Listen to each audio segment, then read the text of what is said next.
Oke, baik. Salam Maranatha. Saya ucapkan Tuhan segera datang kembali kepada Bapak, Ibu, Saudara-saudari sekalian yang saya kasih dalam Tuhan, dimanapun Anda berada, di Indonesia, di negara lain, di kota, di pedesaan, dan kapanpun Anda mendengar ini, pagi, siang, atau malam, salam damai sejahtera dalam Yesus Kristus Tuhan kita. Saya Dr. Sivan Sain Liao, dan saya merekam saat ini pembelajaran yang kita sebut Mutiara Kebenaran. Mutiara Kebenaran adalah program untuk membahas firman Tuhan ya secara sistematis, dan kita berharap kalau Tuhan tidak segera datang kembali, tentu kita berharap Tuhan segera datang kembali, dan moga-moga ya doa saya adalah kita belum selesai acara Mutiara Kebenaran ini, Tuhan Yesus sudah datang kembali ya. Dia bisa datang hari ini, bahkan dia bisa datang sebelum saya selesai membahas pembahasan hari ini. Betapa mulia pikiran itu. Ya, tetapi saya bukan Tuhan, saya tidak bisa memastikan program Tuhan. Kalau saya, menurut pikiran saya sih, ya Tuhan mestinya bisa datang hari ini juga bagus gitu. Tapi Tuhan punya rencana dia sendiri.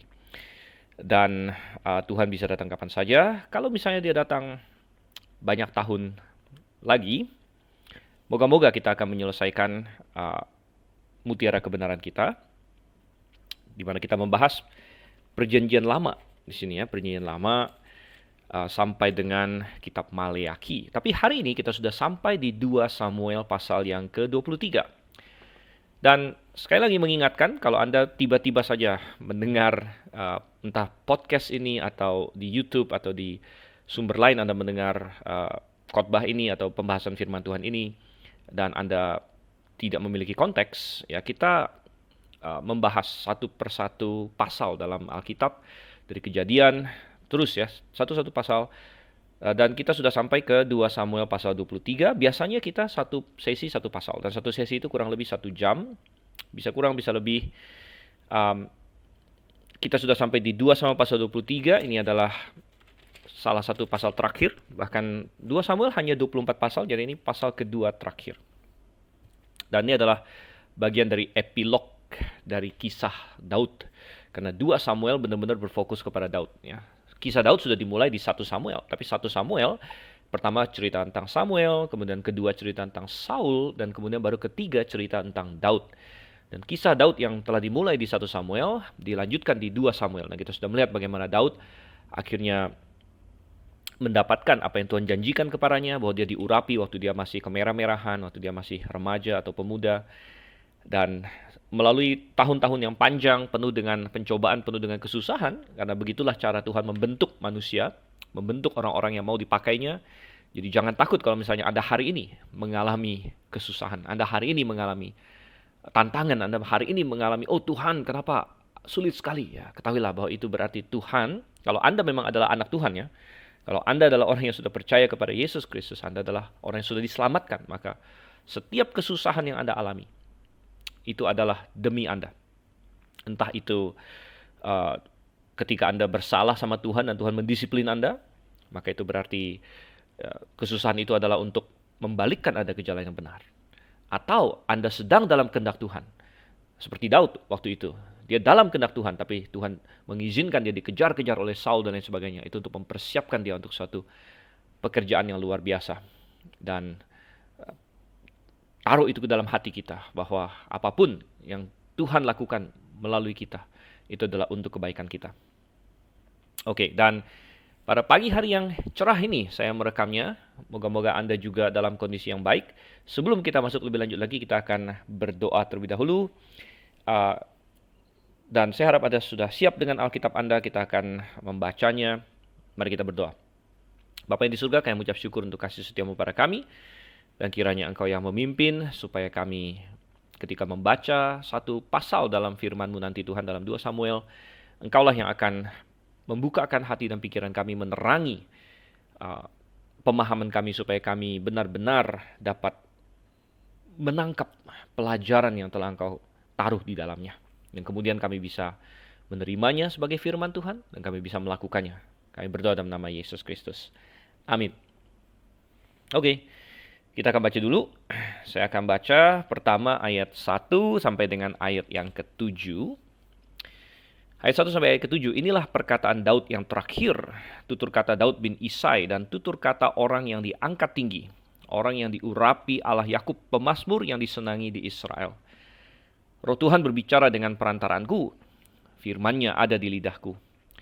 Allah Israel berfirman, gunung batu Israel berkata kepadaku, apabila seorang memerintah manusia dengan adil, memerintah dengan takut akan Allah, ia bersinar seperti fajar di waktu pagi.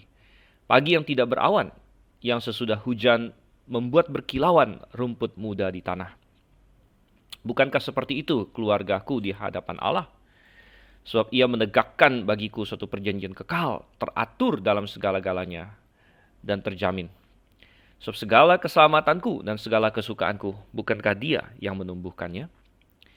Tetapi orang-orang yang dursila, mereka semuanya seperti duri yang dihamburkan. Sesungguhnya mereka tidak terpegang oleh tangan. Tidak ada orang yang dapat mengusik mereka kecuali dengan sebatang besi atau gagang tombak, dan dengan api mereka dibakar habis. Oke. Kembali kita mengingatkan bahwa ini adalah catatan terakhir, ya, kesimpulan dari kerajaan Daud. Kita sudah melacak naik turunnya, bangkit jatuhnya kerajaan Daud sebenarnya. Kita tahu dia bukan orang yang sempurna. Kita sudah diceritakan tentang kemenangan-kemenangan, hal-hal hebat yang dilakukan oleh Daud, tetapi juga kita membaca tentang dosa dia dan lain sebagainya. Dan ini adalah bagian terakhir. Bahkan di pasal 23 ini dikatakan ini perkataan Daud yang terakhir, Saudara. Lalu ada suatu semacam sajak atau mungkin suatu mazmur di sini yang ditulis oleh Daud rupanya. Tetapi pertama kita melihat apa maksudnya perkataan Daud yang terakhir. Apakah ini benar-benar Daud ucapkan waktu dia sudah hampir mau mati di atas tempat tidurnya, begitu? Karena nanti di 1 Raja-Raja pasal 2, ya kita belum sampai 1 Raja-Raja, tapi sesudah 2 Samuel selesai, ya kalau Tuhan berkenan kita nanti masuk ke 1 Raja-Raja.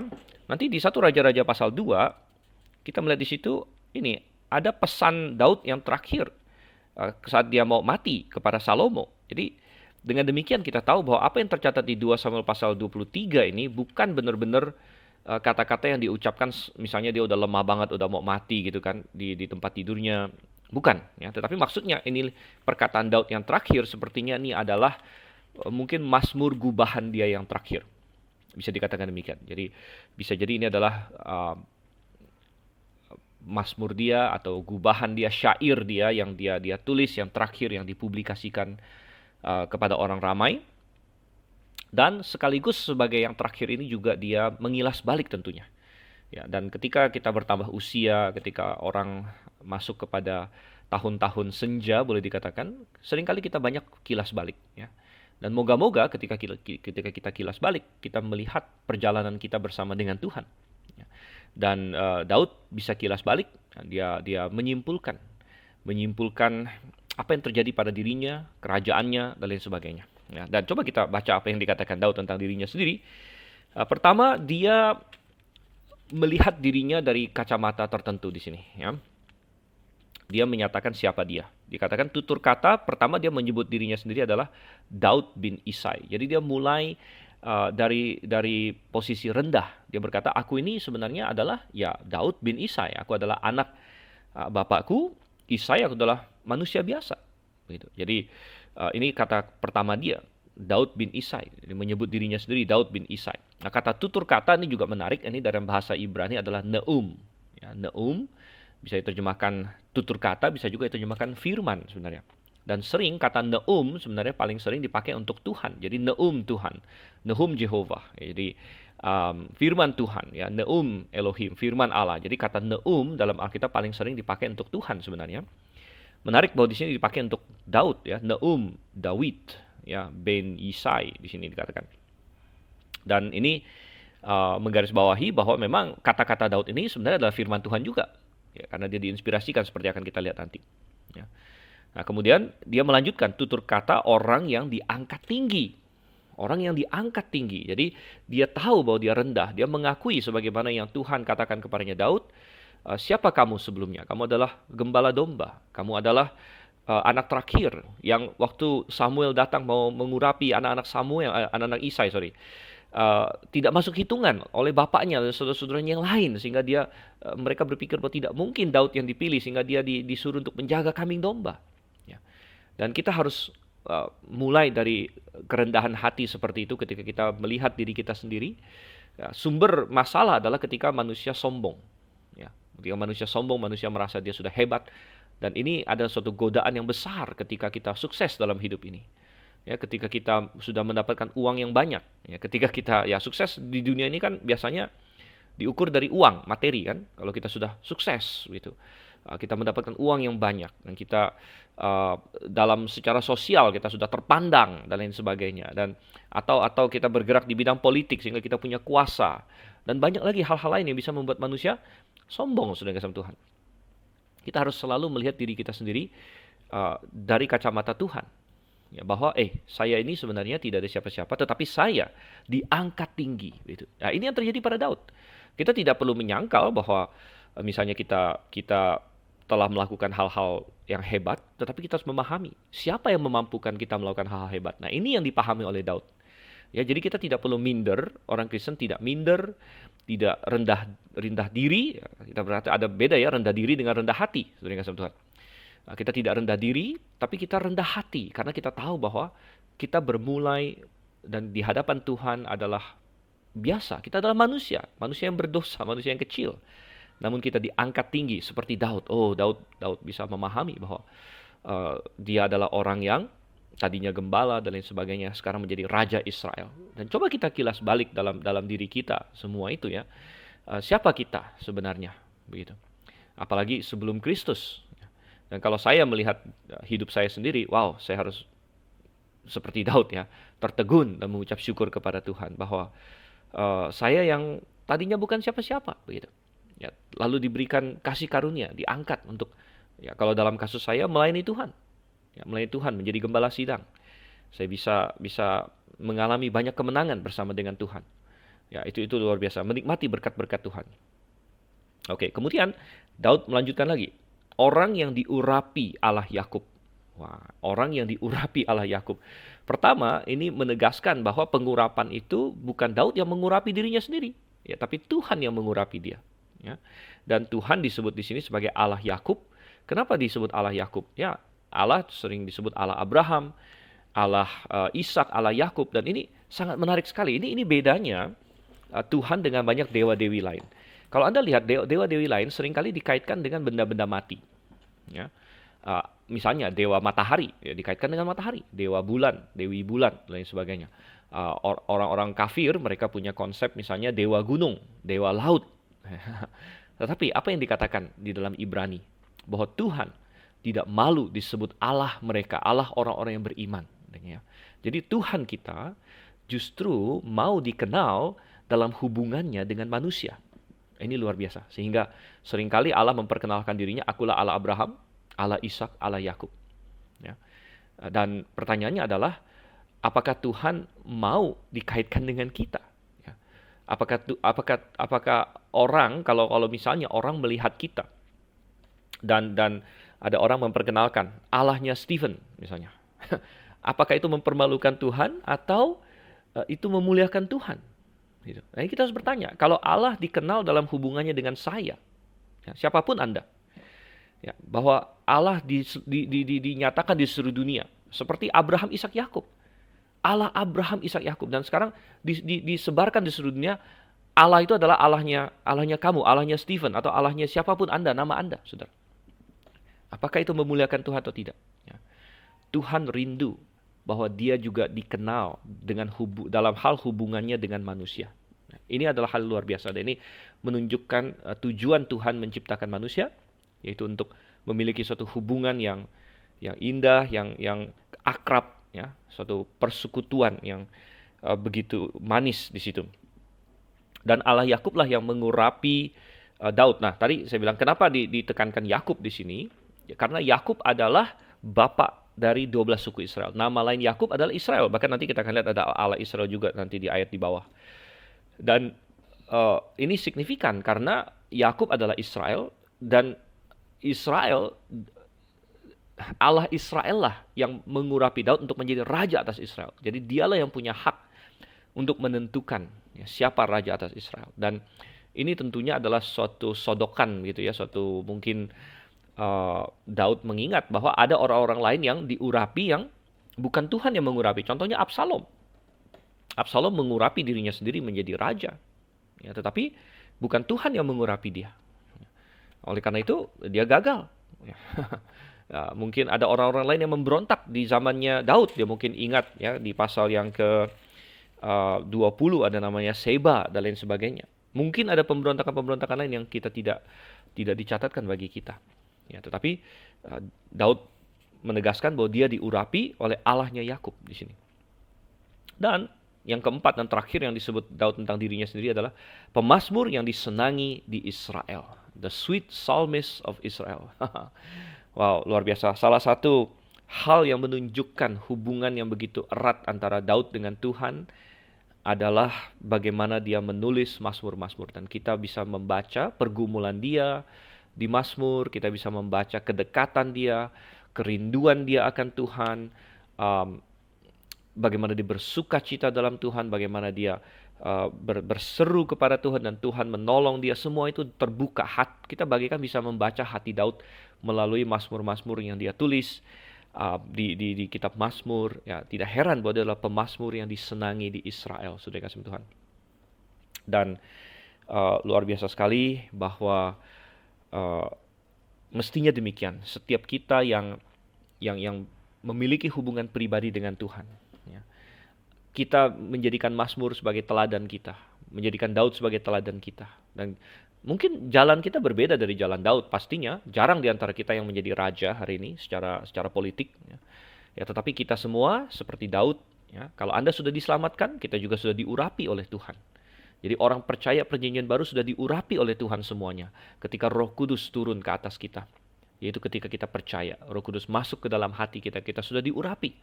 Dan oleh karena itu kita juga harus meluap-luap dengan mazmur dalam hati kita, dengan puji-pujian, ya, dengan kerinduan akan persekutuan dengan Tuhan. Ya.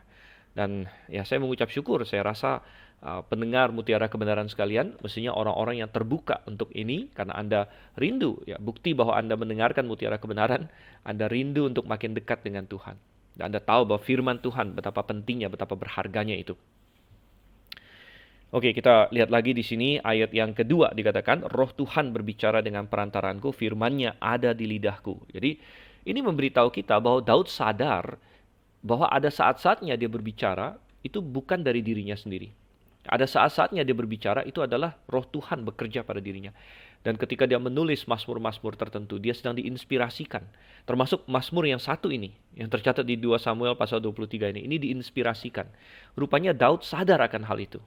Ya, dan ya ini kembali membantah ya segala macam teori liberal bahwa tulisan-tulisan Alkitab, kitab-kitab dalam Alkitab tadinya adalah dokumen biasa yang kemudian setelah beratus-ratus tahun dimitologiskan, kemudian diangkat menjadi firman Tuhan. Oh tidak, sama sekali tidak.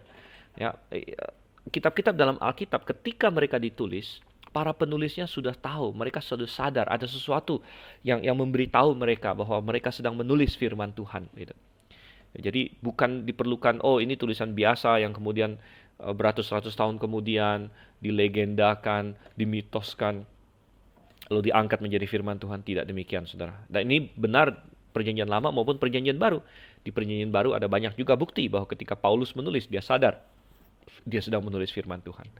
Dan orang-orang lain mengakui bahwa Paulus menulis firman Tuhan, seperti Petrus dalam surat 2 Petrus dan lain sebagainya. Mereka diinspirasikan.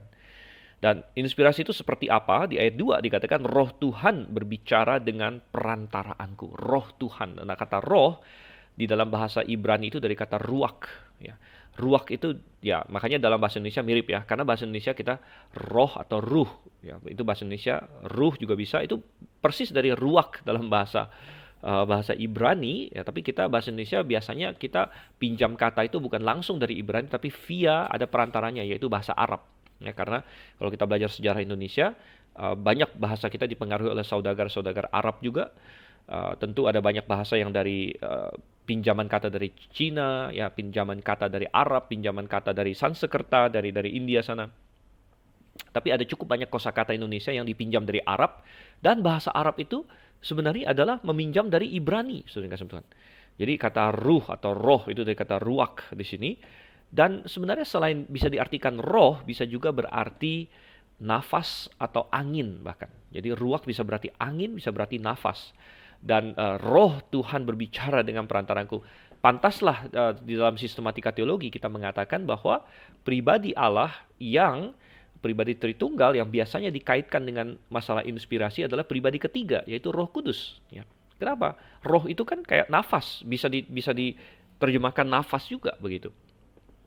Dan ketika seseorang berbicara, dia bernafas dengan Tuhan. Jadi nafas Tuhan. Jadi ketika seseorang diinspirasikan dan dia menulis dan yang dia tulis itu adalah firman Tuhan, itu seperti secara tipologis atau secara simbolis itu seperti nafas Allah, Tuhan yang berbicara. Karena kalau kita berbicara, kita bernafas, saudara. Ya, bahkan manusia bisa ngomong, ya seperti saya sekarang sedang bicara, itu adalah karena kita mengeluarkan angin dari paru-paru kita untuk melewati pita suara kita, yaitu menentukan tinggi rendahnya suara kita, kemudian angin yang lewat pita suara itu masuk ke rongga mulut kita, dan dibentuk oleh mulut kita. Kita belajar dari masa kecil, kita belajar bagaimana membentuk mulut kita, lidah kita, gigi kita, kita mainkan untuk membentuk suara-suara tertentu. Kemudian kita keluarkan. Ya, tapi kalau misalnya Anda tutup hidung, tutup mulut, Anda tidak akan bisa bicara. Anda tidak akan bisa bicara, paling-paling Anda bergumam-gumam kecil aja, itu pun nggak bisa kedengaran. Jadi nafas Allah. Oleh karena itu tidak heran bahwa dalam 2 Timotius pasal 3 ayat 16, yaitu ayat yang sangat klasik tentang pengilhaman, di mana dikatakan segala tulisan, atau sebenarnya lebih tepatnya terjemahannya di situ adalah all scripture is given by inspiration. Jadi seluruh kitab suci itu diilhamkan oleh Allah. Kata diilhamkan di situ adalah kata theopneustos.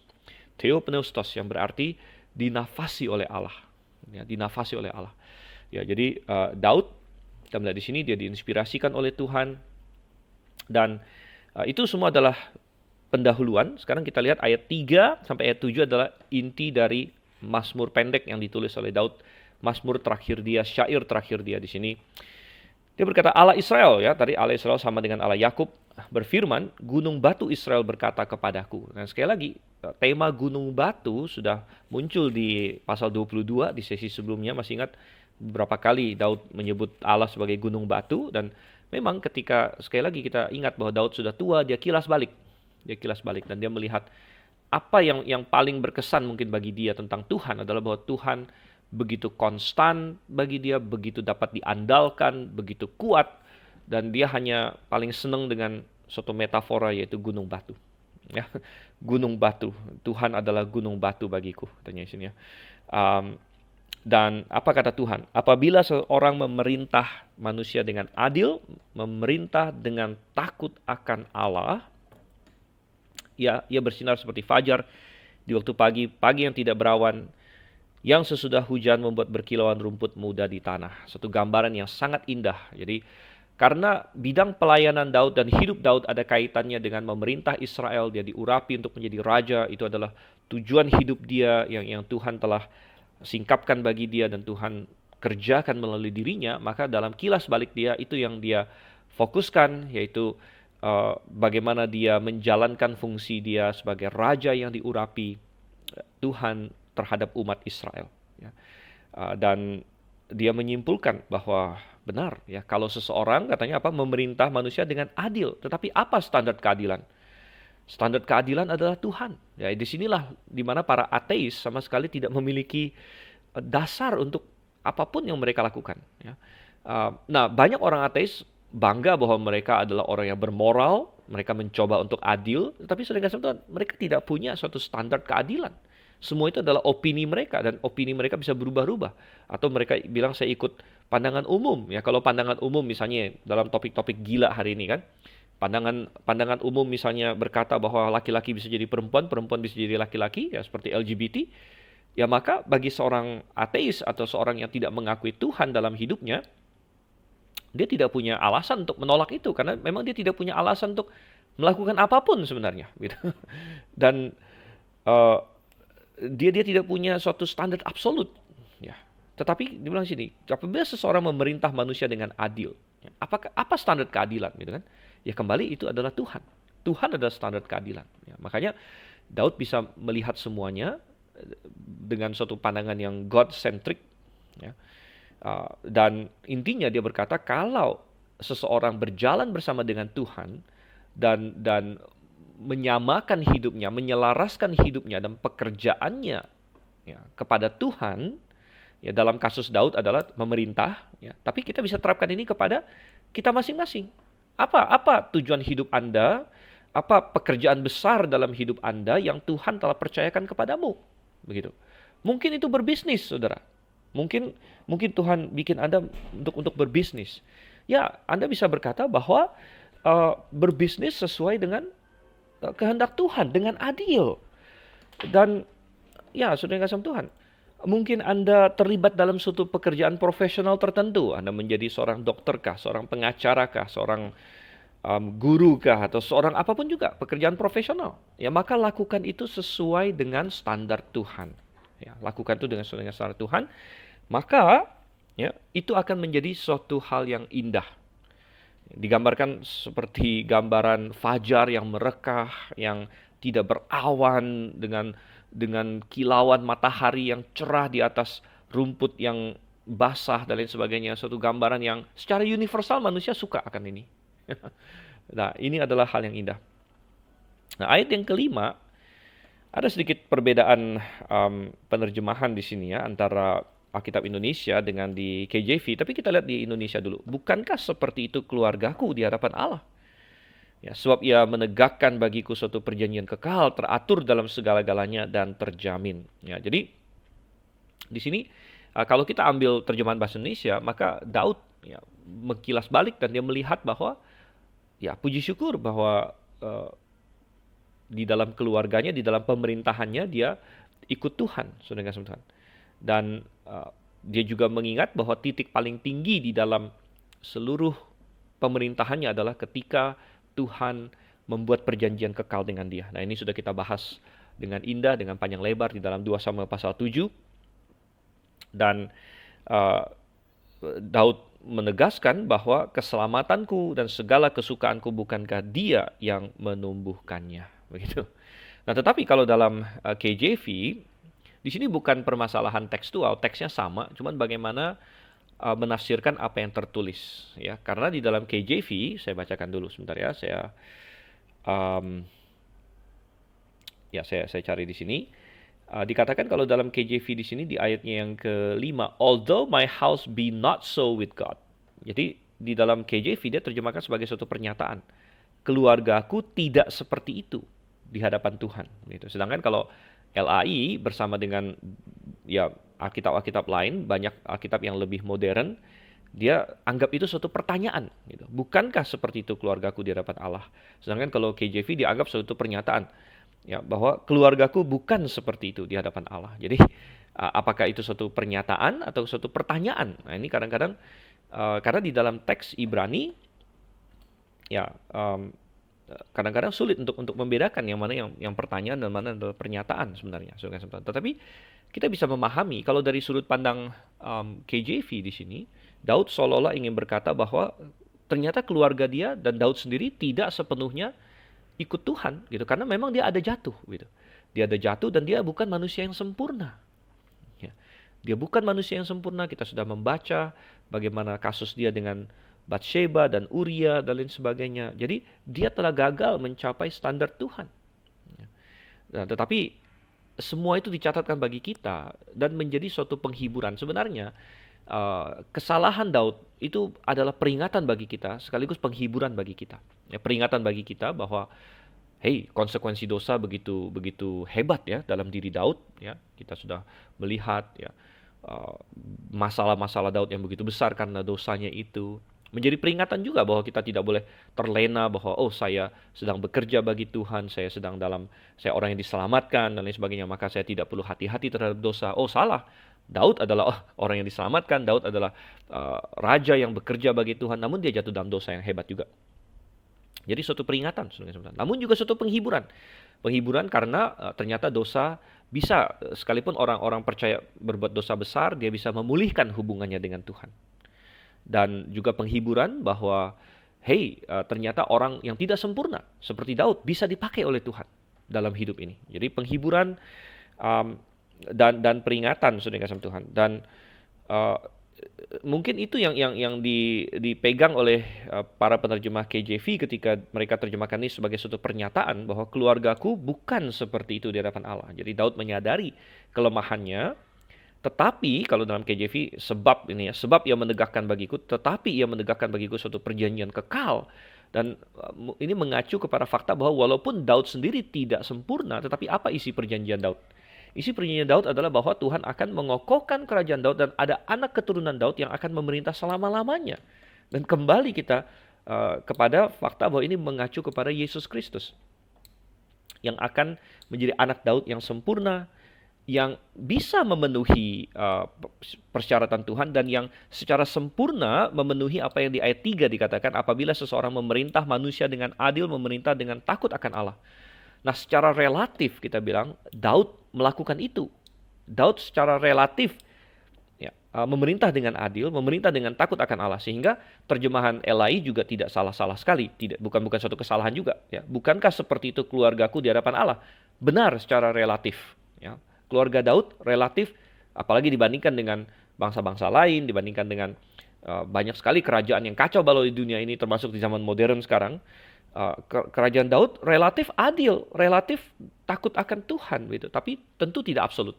Ya, seperti sudah kita lihat tadi, masih ada kekacauan, masih ada dosa, termasuk pada diri Daud sendiri. Tapi secara absolut ini akan digenapi oleh anak Daud yang lebih besar dari Daud, putra Daud Yesus Kristus yang dijanjikan menurut perjanjian Daud. Makanya Daud menyinggung perjanjian kekal itu di ayat yang kelima, di situ kan.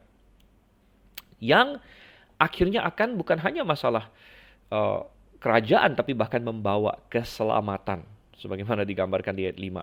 Ya. Sebab segala keselamatanku dan segala kesukaanku, katanya di sini. Oke.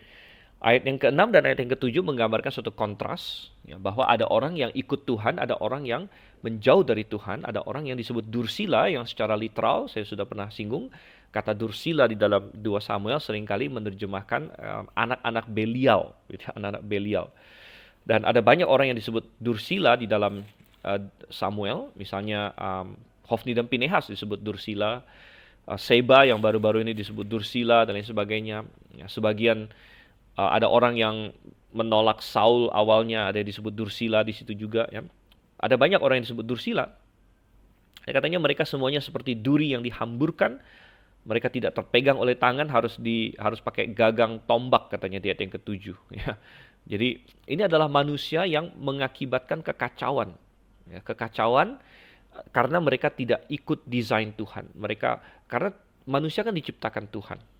Dan Tuhan ciptakan sesuai untuk tujuan tertentu. Tapi ketika manusia itu menolak, memberontak kepada Tuhan, ya maka ya kita mengacaukan segala-galanya, begitu. Bagaikan apa ya? Kalau kita ilustrasikan ya seperti misalnya kita mau susun barang gitu, semua masing-masing barang ada tempatnya, ada porsinya, tapi tiba-tiba ada satu benda yang bentuknya tidak seperti semula lagi, mungkin sudah dipenyokin, mungkin sudah diremes-remes, mungkin misalnya kita bicara balok ya, kita nyusun balok tapi ada satu balok yang sudah kacau balau, bentuknya sudah kacau balau, maka bukan saja dia tidak muat di sana di tempat yang disediakan, tapi ketika dia ada di sana dia membuat balok-balok lain atau benda-benda lain jadi keluar dari posisi mereka juga, begitu. Dan demikianlah dengan orang dursila yang hidupnya tidak sesuai dengan desain Tuhan, bukan hanya mengacaukan dirinya sendiri, tetapi seringkali mengacaukan orang-orang sekitarnya. Dan kita sudah melihat itu. Ya, kita banyak melihat itu di dalam dunia ini. Orang-orang ya, seorang ayah atau ibu yang misalnya alkoholik atau penyalahguna narkoba dan sebagainya. Apakah tentu hidup mereka kacau, tapi seringkali mereka mengacaukan hidup anak-anak mereka atau hidup saudara-saudara mereka. Banyak lagi sudah kasih Tuhan. Ada orang yang karena kejahatannya merenggut nyawa orang yang tak bersalah, yang merugikan orang lain, dan banyak lagi. Apalagi orang-orang di posisi berkuasa yang membuat keputusan-keputusan yang mengakibatkan ya kesengsaraan banyak orang dan lain sebagainya. Orang-orang dursila, ya ada yang memulai perang, ada yang menyerang orang lain dan lain sebagainya. Sehingga ya ini harus dijauhi begitu istilahnya. Tapi Memang ada orang-orang seperti ini. Dan sebenarnya, saudara yang kasih Tuhan, secara absolut kita semua ada kedursilaan di dalam hati kita. Kita bisa mengkritik ya, mengkritik orang dan lain sebagainya. Tapi kalau kita mau melihat ya, tentu sebenarnya di dalam diri kita semua ada kedursilaan. Hanya saja kedursilaan itu diselesaikan oleh Yesus Kristus di atas kayu salib. Dosa-dosa kita, pemberontakan kita, penyimpangan kita dari desain Tuhan telah diselesaikan ya, sehingga ya kita sudah dibenarkan ya. Tetapi ya kita berkata bahwa ya apa yang Daud katakan di sini, orang-orang dursila, kita tahu ada orang-orang seperti itu yang tidak menyelesaikan kedursilaannya, dan kedursilaannya menyeruak dan mengakibatkan banyak kehancuran. Oke, lalu kita masuk ke bagian kedua dari pasal ini, bagian yang cukup panjang, ayat 8 sampai ayat yang ke-39. Nah, dan di perikop ini ya ada banyak nama dan lain sebagainya. Juga ada beberapa perbedaan penerjemahan ya antara LAI dengan KJV yang diterjemahkan dari bahasa Ibrani secara lebih literal sebenarnya. Nanti saya akan garis bawahi beberapa perbedaannya di sini. Yang pertama, kita baca dulu. Inilah nama para pahlawan yang mengiringi Daud. Ishibaal, orang Hakmoni, kepala Triwira, yang mengayunkan tombaknya melawan 800 orang yang tertikam mati dalam satu pertempuran. Dan sesudah dia, Eleazar anak Dodo, anak seorang Ahohi, ya termasuk ketiga pahlawan itu. Ia ada bersama-sama Daud ketika mereka mengolok-ngolok orang Filistin yang telah berkumpul di sana untuk berperang. Padahal orang-orang Israel telah mengundurkan diri. Tetapi ia bangkit dan membunuh demikian banyak orang Filistin sampai tangannya lesu dan tinggal melekat pada pedangnya. Tuhan memberikan pada hari itu kemenangan yang besar. Rakyat datang kembali mengikuti dia hanya untuk merampas. Sesudah dia, Sama anak Age, orang Harari. Ketika orang Filistin berkumpul di Lehi, di sana ada sebidang tanah ladang penuh kacang merah, dan tentara telah melarikan diri dari hadapan orang Filistin. Maka berdirilah ia di tengah-tengah ladang itu. Ia dapat mempertahankannya dan memukul kalah orang Filistin. Demikianlah diberikan Tuhan kemenangan yang besar. Sekali datanglah 3 orang dari ke-30 kepala, mendapatkan Daud menjelang musim menuai dekat gua Adulam, sedang sepasukan orang Filistin berkemah di lembah Refaim. Pada waktu itu Daud ada di dalam kubu gunung, dan pasukan pendudukan orang Filistin pada waktu itu ada di Betlehem. Maka timbullah keinginan pada Daud, dan ia berkata, sekiranya ada orang yang memberi aku minum air dari perigi Betlehem yang ada dekat pintu gerbang. Lalu ketiga pahlawan itu menerobos perkemahan orang Filistin. Mereka menimba air dari perigi Betlehem yang ada dekat pintu gerbang, mengangkatnya dan membawanya kepada Daud. Tetapi Daud tidak mau meminumnya, melainkan mempersembahkannya sebagai korban curahan kepada Tuhan. Katanya, jauhlah daripadaku ya Tuhan untuk berbuat demikian. Bukankah ini darah orang-orang yang telah pergi dengan mempertaruhkan nyawanya? Dan tidak mau ia meminumnya. Itulah yang dilakukan ketiga pahlawan itu. Oke, jadi bagian ini disebut sebagai pahlawan-pahlawan Daud. Ya, dan ada perikop paralelnya di 1 Tawarik.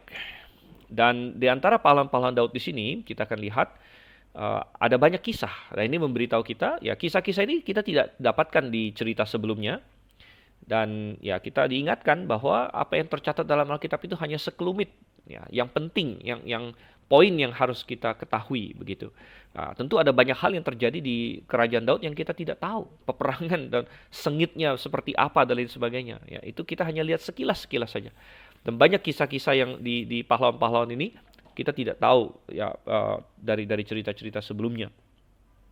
Dan rupanya pahlawan-pahlawan Daud ini sering disebut 30 ini ya, kayak semacam ya mungkin ada istilah kayak 30 pahlawan Daud gitu. Jadi itu menjadi semacam nama grup mereka, walaupun akhirnya jumlah mereka tidak persis 30 juga, tapi itu sudah menjadi semacam ya nama lah, yang menjadi nama ya, nama grup begitu, 30 pahlawan Daud. Ya. Dan dari ke-30 pahlawan Daud itu ada 3 yang utama. Tanya di sini ya, disebut kepala Triwira. Dan kita belajar tentang mereka pertama-tama. Yang pertama dari Triwira atau 3 yang utama di sini, ya kalau di Indonesia disebut sebagai Ishibaal. Ya, Ishibaal. Nah, sebenarnya saya agak bingung ya dari mana di bahasa Indonesia dia kasih nama Ishibaal. Ya, mungkin dia ambil ya saya curiga dia mungkin menyocokkan dengan yang di 1 Tawarik mungkin. Coba saya lihat sebentar. Ya, di 1 Tawarik pasal 11 bahkan tidak muncul juga isi Baal di situ. Ya, kalau di 1 Tawarik 11 dia disebut sebagai Yasobam di sini ya. Yasobam. Nah, kembali ke 2 Samuel 23. Sebenarnya dalam bahasa aslinya ini adalah Yosef Bashevet. Sebenarnya namanya ya, Yosef Bashevet itu pun ada sebagian orang yang tidak anggap itu sebagai namanya. Karena Yosef Bashevet itu bisa diartikan, ada artinya, yaitu yang duduk di kursi itu. Ya, duduk di kursi itu. Jadi ada yang berkata bahwa ini bukan nama dia, Yosef Bashevet. Makanya di KJV tidak disebutkan namanya adalah Yosef Bashevet, tapi diterjemahkan bahwa dia adalah seorang hakmoni. Hakmoni rupanya adalah semacam tempat ya yang kita tidak tahu sekarang di mana. Ada seorang hakmoni yang duduk di kursi sebagai kepala triwira begitu istilahnya gitu ya. Nah, nama dia siapa justru tidak diterjemahkan oleh LI di sini. Yaitu sebenarnya namanya dikasih adalah katanya Adoni orang Etsoni, Etsno ya. Ya, jadi di Eznite ya. Jadi Adino the Eznite katanya di sini. Jadi itu tidak diterjemahkan dalam bahasa Indonesia. Yang saya kurang paham kenapa tidak diterjemahkan, padahal ada juga di LXX di terjemahan Alkitab bahasa Yunani, PL bahasa Yunani di LXX atau Septuaginta ada di situ. Jadi nama dia adalah Adino, itu nama lain dari Yasobam ya, yang disebut di 1 Tawarik pasal 11 gitu ya. Dan dia mengayunkan tombaknya melawan 800 orang katanya yang tertikam mati dalam satu pertempuran. Nah, ada yang berkata kenapa sedikit berbeda di 1 Tawarik, karena di 1 Tawarik di situ dikatakan di pasalnya yang ke-11 bahwa dia mengayunkan tombaknya melawan 300 orang. Ya, kenapa di Tawarik 300, di Samuel 800? Ya, dan daripada kita beranggapan bahwa Alkitab membuat kesalahan, sebenarnya ada banyak cara untuk kita bisa memahami ini. Ya, ada beberapa kemungkinan. Satu, bisa jadi mereka berbicara mengenai pertempuran yang berbeda. Bahwa ada satu pertempuran di mana dia mengalahkan 300 orang, satu pertempuran di mana dia mengalahkan 800 orang. Gitu. Atau ada kemungkinan lain yang mungkin lebih mungkin lagi menurut saya adalah bahwa ini cara perhitungan yang berbeda. Ya, di mana yang 300 orang, jadi terjadi suatu pertempuran besar misalnya, dan dalam pertempuran besar itu akhirnya Israel mendapatkan kemenangan, di mana mereka berhasil membunuh 800 orang, tetapi 300 dibunuh secara pribadi oleh si Yasobam atau Adino ini. Ya, Adino. Ya. Jadi itu jauh lebih mungkin sebenarnya seperti itu ya daripada bahwa Alkitab berbuat kesalahan. Ya. Jadi ini kemenangan hebat. Ya. Mereka berhasil mengalahkan 800 orang, tetapi porsi terbesarnya adalah berkat jasa si Adino atau Yasobam ini yang mengalahkan 300 orang dengan sendirinya, dan secara bersama-sama mereka mengalahkan 800 orang. Ini ya. Itu satu kemungkinan untuk menjelaskan itu. Lalu yang kedua disebut Eleazar anak Dodo. Nama bapaknya Dodo. Mungkin bagi kita hari ini lucu ya, tapi Dod dalam bahasa Ibrani itu artinya kekasih ya. Bahkan itu adalah akar kata dari Daud juga sebenarnya ya. Anak seorang Ahohi ya. Dan apa yang terjadi katanya? Dia bersama dengan Daud mengolok-ngolok orang Filistin yang telah berkumpul di sana untuk berperang, padahal orang Israel telah mengundurkan diri. Jadi mungkin ini adalah semacam jebakan yang orang Israel pasang ya. Mereka mengolok-ngolok orang Filistin dan memicu mereka untuk menyerang ya, sementara mungkin pasukan Israel lain sudah mundur sebagai suatu langkah taktis begitu, dan ada suatu perangkap mungkin yang mereka buat dan lain sebagainya, dan ya ternyata berhasil perangkapnya. Tapi yang berbahaya adalah kalau kamu jadi umpan dalam satu perangkap ya, sepertinya si Eleazar ini termasuk umpannya gitu. Maka salah satu bahayanya kalau Anda jadi umpan adalah Anda harus menghadapi bahayanya, dan ternyata dia hadapi dengan luar biasa katanya, dan dia bangkit membunuh begitu banyak orang Filistin sampai pedangnya melekat pada tangannya. Luar biasa sekali ya. Dan ini menunjukkan kita bilang tekad dia untuk tidak pernah melepaskan pedang itu. Lalu ada lagi Sama anak Age yang ketiga yang mempertahankan sebidang tanah ladang penuh kacang merah, sementara yang lain lari, dia tetap ada di sana. Gitu. Dan kemudian kita diperkenalkan ya kepada salah satu hal yang dilakukan oleh 3 orang ini, yaitu ketika Daud sedang berperang melawan Filistin, kita tidak tahu kapan, katanya di Gua Adulam di ayat yang ke-13, apakah ini sebelum dia jadi raja bahkan, karena sebelum jadi raja Daud sering ada di Gua Adulam, atau sesudah jadi raja dan ada peperangan di sekitar daerah sana, kita tidak tahu pasti. Tapi suatu ketika Daud bukan memerintahkan siapa-siapa, hanya kedengaran saja. Berkata bahwa dia rindu minum air Bethlehem, ya mungkin air yang biasa dia minum waktu dia masa kecil. Dan 3 pahlawan ini menerobos pasukan Filistin, tentu dengan resiko yang sangat besar, dan mengambil air itu. Anda tahu apa? Ketika Daud melihat itu, dia tidak mau meminumnya. Dia menganggap itu darah orang-orang ini, tapi dia mencurahkannya pada Tuhan. Ya. Dan kalau dia hanya curahkan saja ke tanah, mungkin dianggap sebagai suatu penghinaan ya. Bayangkan, 3 orang ini sudah mati-matian pertaruhkan nyawa mengambil air, tapi airnya ditumpahkan ke tanah begitu. Kalau itu hanya begitu saja tanpa konteks, maka bisa dianggap wah Daud sangat menghina ketiga pasukannya ini, ketiga pahlawannya ini. Tapi Daud melakukannya, mencurahkannya sebagai korban bagi Tuhan. Ada namanya korban curahan. Jadi karena dilakukan bagi Tuhan, ini maknanya jadi berbeda. Dan intinya Daud ingin berkata bahwa jangan lakukan ini bagi saya, ya. Lakukan ini bagi Tuhan. Lakukan ini bagi Tuhan, jangan lakukan bagi saya. Dan ini kembali mengingatkan kita bagaimana Daud senantiasa mengarahkan orang-orangnya untuk melihat kepada Tuhan itu. Nah, ada pelajaran apa yang kita bisa tarik di sini? Saya ingin membagikan beberapa pelajaran besar tentang 3 orang ini yang sudah kita pelajari. Yang pertama adalah bahwa mereka memiliki komitmen yang luar biasa kepada raja mereka. Dan itu terlihat dari kasus yang terakhir ketika Daud ingin minum air Bethlehem. Mereka rela mempertaruhkan nyawa mereka. Dan ingat bahwa Daud adalah tipologi dari Yesus Kristus. Dan Daud adalah raja dari si Adino, dari si Eleazar, dan dari si Sama ini. Tapi siapa raja kita? Nah, mungkin Anda berkata hari ini, ya saya hidup di Indonesia atau dimanapun negara Anda mendengar ini, kita tidak punya raja lagi, kita punya presiden atau apapun ya, perdana menteri atau apa, yang kita ganti-ganti terus tiap berapa tahun.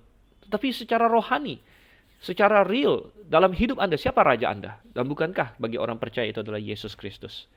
Dan bukankah kita juga perlu begitu berkomitmen kepada raja kita, Yesus Kristus, sehingga seperti 3 pahlawan ini, mereka rindu melakukan yang menyenangkan Daud. Mereka ingin menyenangkan Daud. Daud kehausan, ingin minum air Bethlehem. Oh, saya akan lakukan itu. Dan saudara yang kasih Tuhan, bukankah kita harus demikian juga kepada kehendak Tuhan dan Juru Selamat kita, Raja kita, yaitu Yesus Kristus. Ya, jangan kita berpikir, saya hidup untuk diri saya sendiri. Tidak. Ya. Hidup kita sudah dibeli. Nyawa kita sudah dibeli. Ya, dan ya kita hari ini, ya kita harus sama berkomitmen kepada Raja kita seperti 3 pahlawan ini. Yang kedua, pelajaran kedua, kita melihat bahwa mereka tidak pernah melepaskan senjata mereka, saudara kasih Tuhan. Mereka tidak pernah melepaskan senjata mereka, entah itu tombak, entah itu pedang. Dan ini terutama digambarkan oleh pahlawan yang kedua, yaitu Eleazar yang tadi dikatakan. Saking serunya dia berperang pada suatu ketika, tangannya tidak lepas. Tangannya tidak lepas dari pedangnya. Bahkan setelah selesai pun susah dibuka, saudara kasih Tuhan. Dan itu berarti otot-ototnya sudah clamping down di situ ya, sudah mengeras di situ saking ininya. Dan ya mereka tidak mau melepaskan senjata mereka. Dan kita juga tidak boleh melepaskan senjata rohani kita, karena pertempuran ada di sekeliling kita. Dan apa senjata rohani kita? Pedang roh. Ya, kita tidak boleh melepaskan pedang roh di dalam Efesus pasal 6. Perlengkapan senjata Allah. Kita tidak boleh melepaskan pedang roh itu karena kita terus berperang. Kita tidak boleh merasa, saatnya saya gantung pedang, saatnya saya istirahat. Justru kadang-kadang saat kita istirahat itulah iblis menyerang. Ya. Banyak orang berpikir demikian. Kadang-kadang dia sudah capek, misalnya kan, dia sudah capek seharian di kantor kah, atau berbisnis kah, atau bahkan pelayanan. Ya.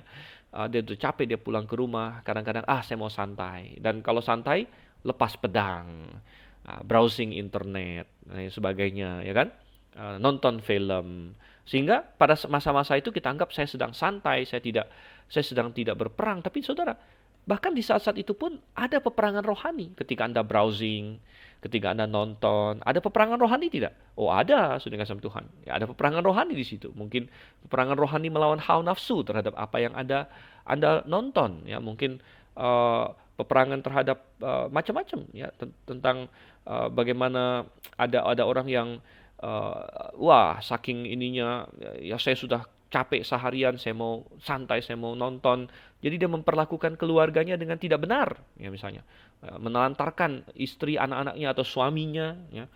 Ya, dan itu juga peperangan rohani, saudara kasih Tuhan. Jadi jangan pernah melepaskan perisai kita, perisai iman dan senjata kita, yaitu pedang roh, ya. Kapanpun, dimanapun Anda berada. Ya. Kadang-kadang ke gereja, ada sebagian orang pikir, oh saya ke gereja, saya bisa santai di sini. Tapi di gereja pun kita melakukan peperangan rohani. Ketika gembala berkhotbah dan sebagainya, ada peperangan rohani, ada godaan untuk memikirkan hal-hal lain, ya, untuk zone out, orang bilang gitu ya, untuk ya aduh khotbahnya membosankan, saya tidak mau dengar dan lain sebagainya. Ada banyak peperangan rohani di sekeliling kita. Kita jangan melepaskan pedang roh kita. Yang ketiga, saudara yang kita pelajari dari mereka adalah bahwa mereka tahu ada posisi-posisi yang tidak bisa ditinggalkan. Ada tanah-tanah yang tidak boleh diserahkan dan harus dipertahankan dengan segala harga. Dan ini terilustrasi oleh yang ketiga, yaitu si Sama di sini, anak Age, yang katanya ada sebidang tanah penuh kacang merah. Tentara sudah melarikan diri, tapi dia berkata, saya tidak mau lari, ini saya tidak akan kasih pasukan lewat dari sini. Dan mungkin motivasi dia waktu itu adalah dia tidak mau kasih orang Filistin menjarah hasil pertanian orang Israel, yaitu kacang merah di situ. Ya, itu sudah musim panen.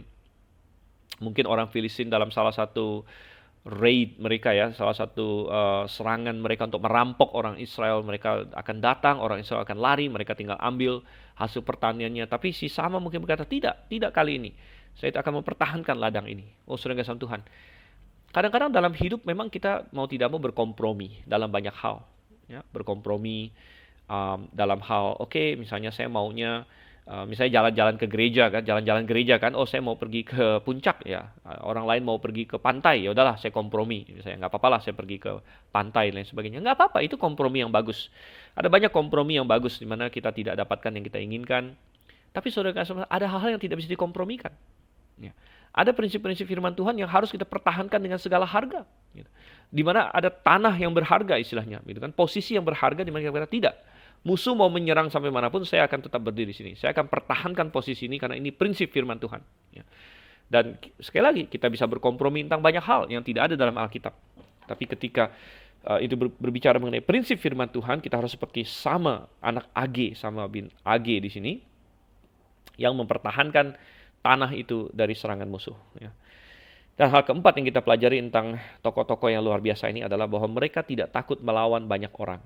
Ya, ini terutama jelas sekali dari si ini, ya, kalau di Indonesia disebut isi Baal di sini, yang sebenarnya namanya adalah Yasobam atau Yosef Basshebet sebenarnya, atau Adino, di mana dia melawan 800 orang. Ya.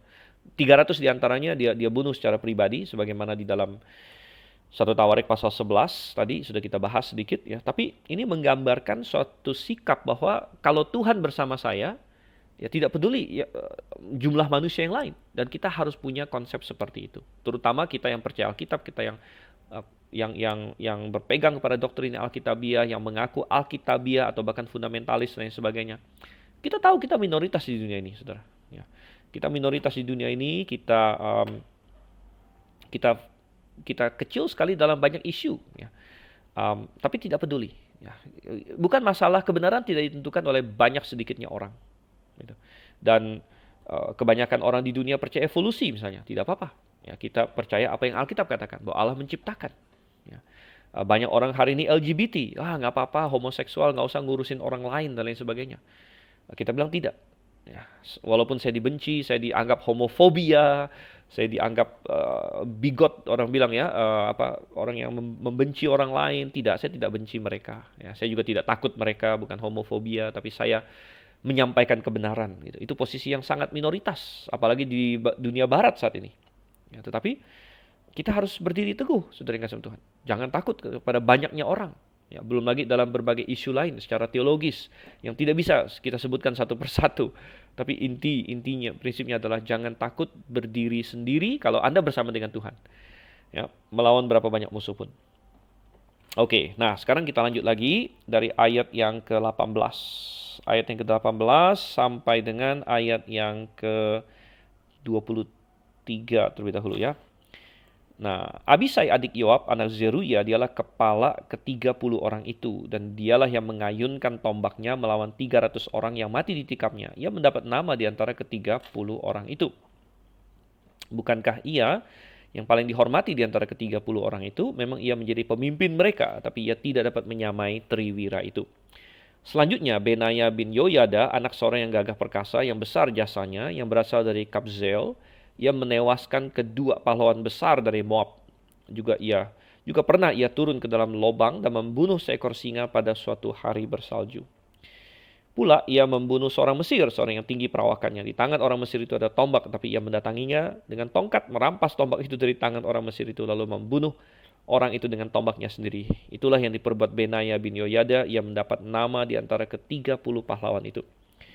Di antara ke-30 orang itu, ia paling dihormati, tapi ia tidak dapat menyamai triwira. Dan Daud mengangkat dia mengepalai pengawalnya. Oke, kembali ada sedikit perbedaan penerjemahan di sini, di mana sebenarnya dalam bahasa aslinya, lihat di ayat 18, Abisai adik Yoab anak Zeruya, dialah kepala ke-30 orang itu. Sebenarnya dalam bahasa aslinya bukan 30 orang, tapi ketiga orang itu. Tetapi ditafsirkan oleh banyak Alkitab modern sebagai ke-30 orang itu, karena mereka beranggapan 3 orang itu kan sudah disebut tadi ya, dan Abisai tidak masuk. 3 orang kan adalah si siapa? Adino, kemudian si tadi Eleazar, kemudian si Sama. Jadi Abisai kan bukan 3 orang, tetapi kenapa 3 orang? Nah, sebenarnya KJV terjemahkan 3 sesuai dengan literalnya. Abisai adik Yoab anak Zeruya adalah kepala ke-3 orang. Nah, ke-3 orang ini jadi kita pahami sebenarnya adalah 3 yang kedua. Jadi ada 3 pertama, kemudian ada 3 kedua. Jadi dari pahlawan-pahlawan Daud ada grup 3 gitu. 3 yang pertama, kemudian 3 yang kedua. Dan Abisai masuk ke kelompok 3 yang kedua sebenarnya di sini. Ya. Dan ia mendapat nama di antara yang ketiga orang itu sebenarnya. Ini ya, sebenarnya. Dan Abisai adalah tokoh yang kita sudah pernah ketemu sebelumnya. Dia orang yang hebat, dia pernah Daud angkat atas sepertiga pasukannya. Dan dia adalah seorang prajurit yang hebat rupanya. Nah, makanya dalam beberapa hal dia solusinya adalah bunuh.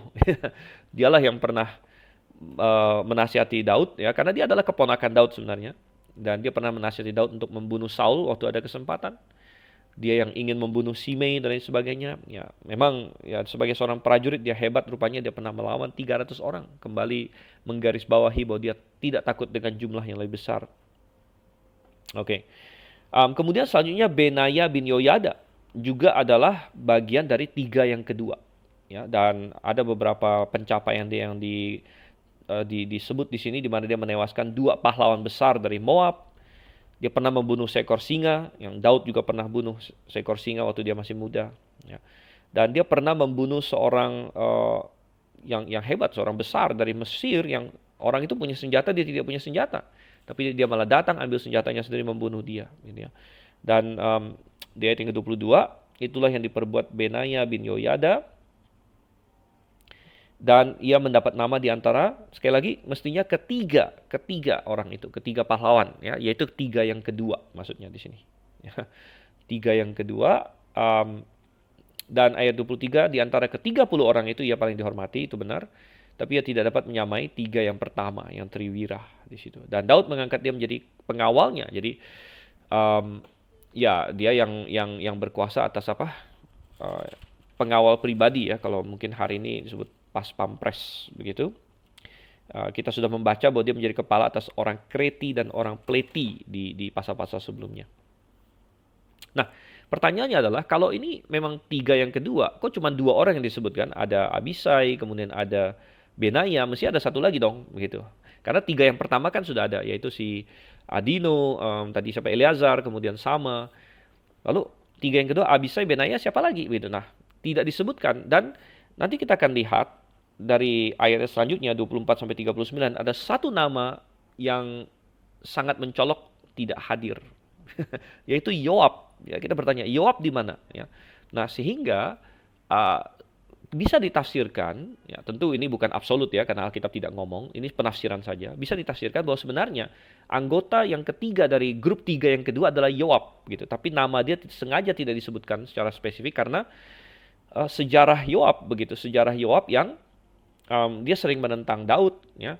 Terakhir dia menentang Daud di mana dia membunuh Absalom, dan yang belum tercatat tapi nanti akan dicatat bahwa pada setelah Daud sudah mau mati, dia menentang Daud dalam hal siapa yang akan menjadi raja selanjutnya. Jadi dia berpihak kepada Adonia, sementara Daud mau Salomo yang naik, sehingga dalam hal itu dia mengkhianati rajanya. Ya. Jadi dia adalah satu-satunya, boleh dibilang pahlawan Daud yang dia setia kepada Daud hampir seluruh hidupnya, hanya di terakhir saja dia menyimpang ya dari pilihan Daud akan Salomo menjadi Adonia, dan mungkin itu alasannya akhirnya nama dia tidak disebut ya, walaupun nama saudaranya Abisai disebut di sini. Yang jelas Yoab pasti seorang yang hebat juga karena dia bisa memimpin semua pahlawan ini karena dia adalah kepala pasukan ya. Dia bisa memimpin semua pahlawan-pahlawan yang disebut ini, tentu dia juga adalah seorang pahlawan yang hebat. Jadi penafsirannya adalah bisa jadi Yoab adalah nama ketiga ya, mestinya Abisai, Benaya dan Yoab, tapi karena berbagai kesalahan dia tidak disebut. Oke, kita lanjutkan lagi. Kita sudah sedikit overtime, saudara, nggak apa-apa. Ayat 24 sampai ayat yang ke-39. Asael, saudara Yoab, ada di antara ke-30 orang itu. Selanjutnya Elhanan bin Dodo dari Bethlehem. Sama orang Harod, Elika orang Harod. Heles orang Palti. Ira anak Ikesh orang Tekoa. Abiezer orang Anatot. Mebunai orang Husa. Zalmon orang Ahohi. Maharai orang Netofa.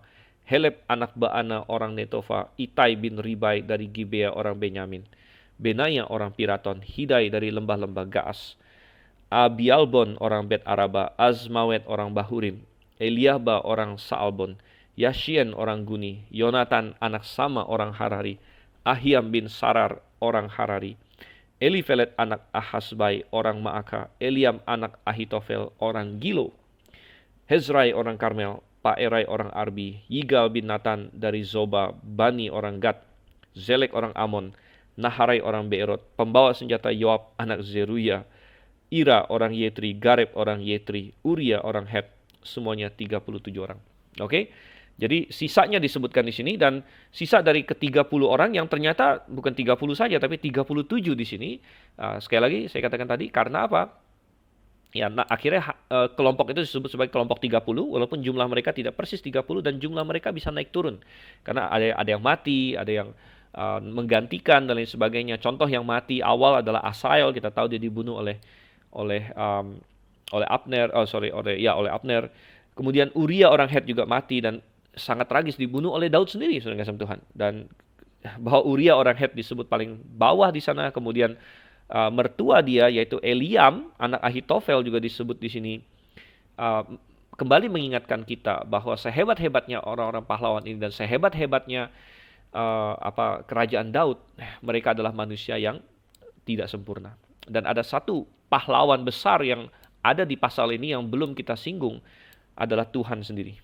Tuhan adalah pahlawan sesungguhnya. Kalau kita lihat di dalam mulai dari awal di situ ya. Misalnya ayat 10, ya, ketika bicara soal Eleazar mengalahkan begitu banyak orang, apa yang dikatakan di situ? Tuhan memberikan pada hari itu kemenangan yang besar. Ayat 12, ketika selesai mengenai Sama anak Age, demikianlah diberikan Tuhan kemenangan yang besar. Dan ini harus kita tekankan sekali lagi bahwa pahlawan yang paling besar di hari semuanya adalah Tuhan. Ya. Adalah Tuhan yang memampukan. Ya, dan ada banyak sekali pelajaran dari semua nama-nama ini yang disebut ya. Ada bahkan seperti pembawa senjata Yoab juga disebut di situ, yang kembali mengingatkan kita kalau pembawa senjata Yoab saja pahlawan, kok Yoabnya nggak disebut gitu kan?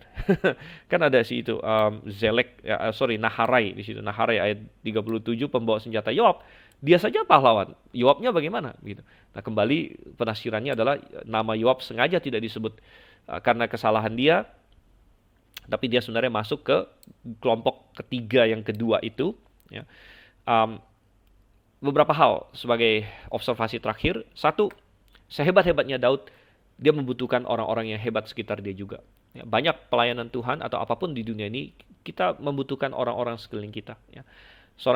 Misalnya dalam pemerintahan, dibutuhkan bukan hanya satu orang yang hebat, tapi siapa yang mendukung dia. Demikian juga dalam gereja lokal, saudara kasih Tuhan. Gembala tidak bisa bekerja sendirian. Dia perlu orang-orang yang setia, pahlawan-pahlawan iman juga yang berdoa, bekerja bersama dengan dia. Itu adalah hal yang penting. Daud tidak mungkin bisa menang sedemikian baik kalau tidak ada orang-orang ini. Dan mereka benar-benar adalah pahlawan-pahlawan dia, tetapi kembali diingatkan sekali lagi bahwa semua yang kita lakukan hanya akan bermakna kalau ada Tuhan. Ya, Tuhan adalah pahlawan yang paling hebat, yang sebenarnya, yang sejati. Ya, kalau bukan Tuhan, segala pencapaian kita. Ya, seperti Saul kurang hebat apa? Ya, dia mendapatkan banyak kemenangan juga. Yonatan juga hebat, saudara Tuhan. Tapi ujung-ujungnya, Saul menyimpang dari Tuhan, ya, dan dia tidak pernah bertobat. Ya, dan apa yang dia lakukan, terutama di bagian-bagian akhir, bukan untuk Tuhan lagi, tapi untuk dirinya sendiri. Nah, jadi, mari kita cek diri kita. Kita belajar dari Daud. Daud adalah penghiburan yang besar, teladan besar. Ada peringatan juga di dalamnya. Tetapi semua itu indah bagi kita menjadi pelajaran. Masih ada satu pasal lagi di mana kita bisa belajar sedikit lagi dari Daud dan apa yang terjadi dan sebagainya. Kali ini suatu perikop yang cukup menarik ya di pasal 24 nanti. Tapi kita simpan itu untuk sesi selanjutnya. Saya undur diri dulu, kita sudah sedikit overtime. Jangan lupa terus belajar Alkitab, terus mencintai Tuhan, mencintai firman-Nya. Salam Maranatha, sampai bertemu kembali. Saya Dr. Silvan Anselio.